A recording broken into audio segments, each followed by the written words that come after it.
आज स्वतन्त्र उम्मेदवार डाक्टर महावीर पुन कालीगण्डकीमा माछा मार्न जाँदै हुनुहुन्छ।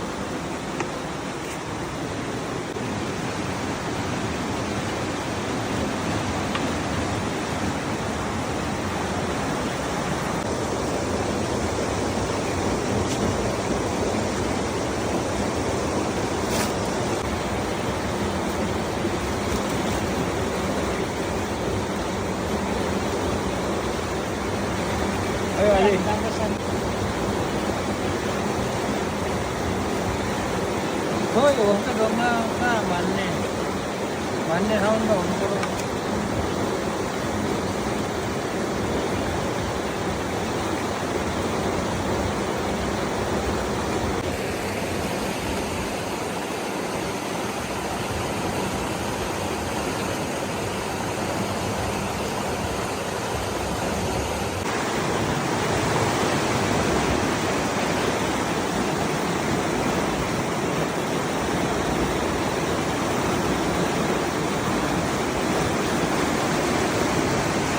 महावीर सरले थापेको बल्छीमा कति माछा पर्छ है साथीहरूलाई अनुसार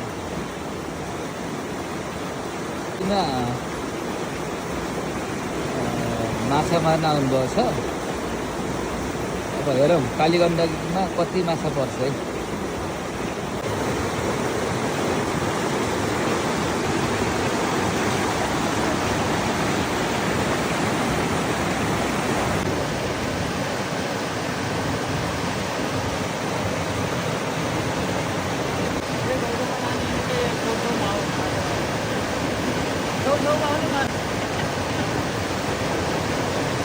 दाजुभाइ दिदीबहिनीहरू हेर्नुहोस्, संसारभरिबाट नेपालभरिबाट हेर्नुहोस्, महावीर पुनले आज अलिकति समय लिएर आजभन्दा 58 वर्ष अगाडिको आफ्नो एउटा इतिहास चाहिँ सम्झिँदैछ। एउटा इतिहास समयलाई चाहिँ मैले रिवाइन्ड गरेर मेरो एउटा क्रियाकलाप चाहिँ दोहोऱ्याउँदैछु। आजभन्दा 58 वर्ष पहिला 2024 सालमा माथिको जाडोमा चाहिँ मल्लाजमा चाहिँ पढ्थेँ। अनि त्यहाँ पढ्दाखेरि हामी थियौँ। त्यति बेला म 13 वर्षको थिएँ। त्यति बेला हामी यो काली खोलामा यो कालीगण्डकीमा यसरी चाहिँ माछा मार्थ्यौँ। 58 वर्ष अगाडि 58 वर्ष अगाडिदेखि माछा मार्थ्यौँ। 58 वर्ष अगाडि 2024 सालमा यो खोलामा तलबाट यो कालीको तिरैतिर हामी माछा मार्दै माथितिर जान्थ्यौँ।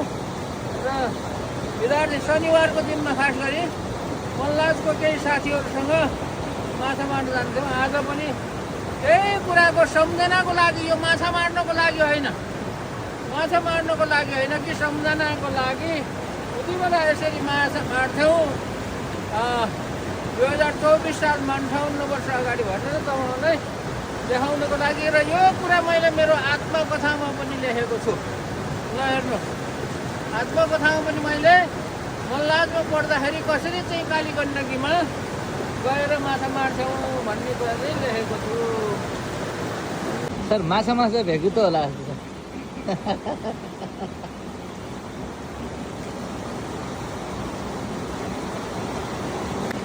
आज चाहिँ माछा मार्ला मर्ला नमर्ला त्यो बेग्लै कुरा हो। यो माछा मार्ने समय पनि होइन, तर पनि यो चाहिँ एउटा सम्झना। मैले 58 वर्ष छँदाखेरि कक्षा 8मा मल्लाजमा पढ्दाखेरि यसरी नै माछा मार्थ्यौँ भनेर तपाईँलाई एउटा देखाउनको लागि, सम्झनाको लागि, यो सम्झनाको लागि कालीगण्डकीमा त्यही माछा मारेको सम्झनाको लागि चाहिँ आजभन्दा 58 वर्ष अगाडि डाक्टर महावीर पुनले माथि मल्लाजमा कक्षा 8मा पढ्दै गर्दा शनिबारको समयमा त्यो कालीगण्डकी नदीमा आएर उहाँले माछा मार्ने गर्नुहुन्थ्यो र यो माछा मार्ने कुरा चाहिँ उहाँले आत्मकथामा पनि लेख्नुभएको छ र अहिले कालीगण्डकी नदीमा आज उहाँले माछा मार्दै हुनुहुन्छ र माछा मार्ने को लागि यहाँ आउँदै गर्दा त्यो बाल्यकालको याद चाहिँ उहाँलाई स्मरण भएको छ र यो बाल्यकालको यादलाई स्मरण गर्नको लागि थोरै फुर्सदको समय मिलाएर माछा मार्न आएको भनेर चाहिँ उहाँले बताइराख्नु भएको छ र यो माछा मार्ने को एउटा अभिरुचिभित्र पनि पर्छ इनोभेसन क्षेत्रमा एउटा विभिन्न आविष्कार गरिसके पछाडि अहिले चाहिँ उहाँ यो चुनावी अभियानमा हुनुहुन्छ र त्यसैको सिलसिलामा आज उहाँले आफ्नो बाल्यकालको सम्झना स्वरूप यो स्मरण गर्नको लागि कालीगण्डकी नदीमा यो कालीगण्डकी नदी ऱ्याफ्टिङको लागि र माछाको लागि पनि यहाँ आएर बल्छी थापेर माछा मार्ने चलन छ यो चाहिँ त्यसको लागि प्रख्यात छ र उहाँ आज यहाँ माछा मार्दै हुन्छ हामी दृश्य खिचिरहेका छौँ है आविष्कार केन्द्रलाई सहयोग गर्ने हो भने होइन तपाईँ चाहिँ आविष्कार केन्द्रमा जानुहोस् होइन त्यहाँ उसो भए त्यहाँ चाहिँ उ छ नि होइन राजेन्द्रहरूले गर्छ त्यहाँ डोनेसन गर्न डोनेसन गरेर रसिद दिएर गर्नुपर्छ ल ल ठिक छ परेन पर्छ नि छोडो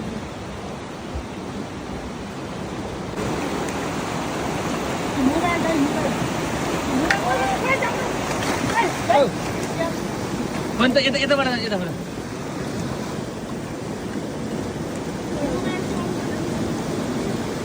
मोबाइल चाहिँ निकालेर राख्नु पर्ला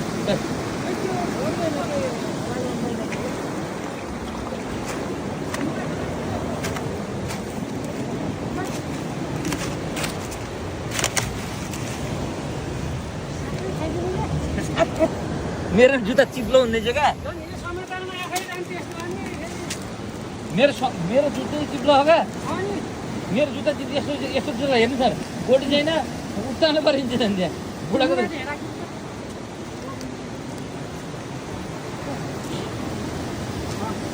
ऊ हो क्या यो स्मरण हो क्या हुन्छ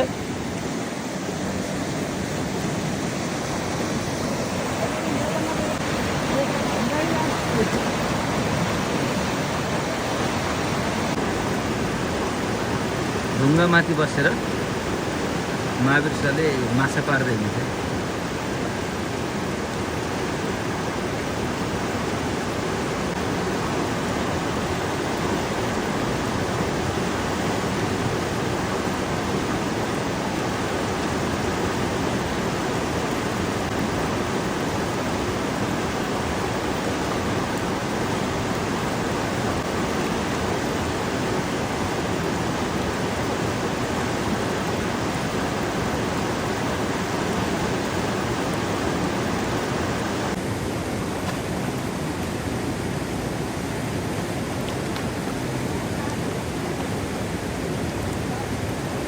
किनमा बनाइन्छ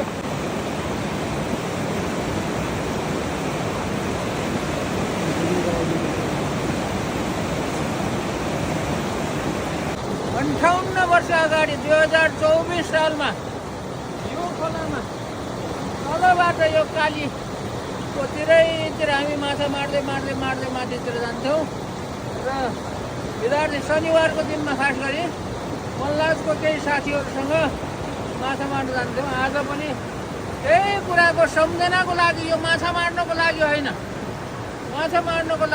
कि सम्झनाको लागि उति बेला यसरी माछा मार्थ्यौँ 2024 सालमा 58 वर्ष अगाडि भनेर तपाईँहरूलाई देखाउनको लागि। र यो कुरा मैले मेरो आत्मकथामा पनि लेखेको छु। ल हेर्नुहोस्, आत्मकथामा पनि मैले मल्लाजमा पढ्दाखेरि कसरी चाहिँ कालीगण्डकीमा गएर माछा मार्छौँ भन्ने कुरा चाहिँ लेखेको छु। परेन पर्छ नि छोडो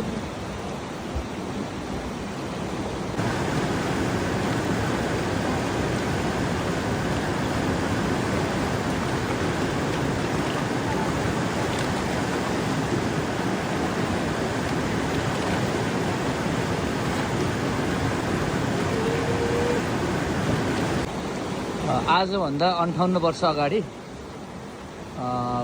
डाक्टर महावीर पुनले माथि मल्लाजमा कक्षा 8मा पढ्दै गर्दा शनिबारको समयमा त्यो कालीगण्डकी नदीमा आएर उहाँले माछा मार्ने गर्नुहुन्थ्यो र यो माछा मार्ने कुरा चाहिँ उहाँले आत्मकथामा पनि लेख्नुभएको छ र अहिले कालीगण्डकी नदीमा आज उहाँले माछा मार्दै हुनुहुन्छ र माछा मार्ने को लागि यहाँ आउँदै गर्दा त्यो बाल्यकालको याद चाहिँ उहाँलाई स्मरण भएको छ र यो बाल्यकालको यादलाई स्मरण गर्नको लागि थोरै फुर्सदको समय मिलाएर माछा मार्न आएको भनेर चाहिँ उहाँले बताइराख्नु भएको छ र यो माछा मार्ने को एउटा अभिरुचिभित्र पनि पर्छ इनोभेसन क्षेत्रमा एउटा विभिन्न आविष्कार गरिसके पछाडि अहिले चाहिँ उहाँ यो सुनामी अभियानमा हुनुहुन्छ र त्यसैको सिलसिलामा आज उहाँले आफ्नो बाल्यकालको सम्झना स्वरूप यो स्मरण गर्नको लागि कालीगण्डकी नदीमा यो कालीगण्डकी नदी ऱ्याफ्टिङको लागि र माछाको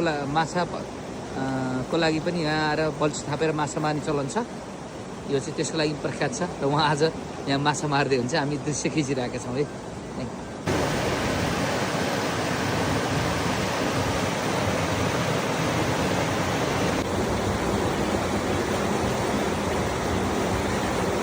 खोइ हो त ढोक्न कहाँ भन्ने ठाउँ त हुनु पऱ्यो।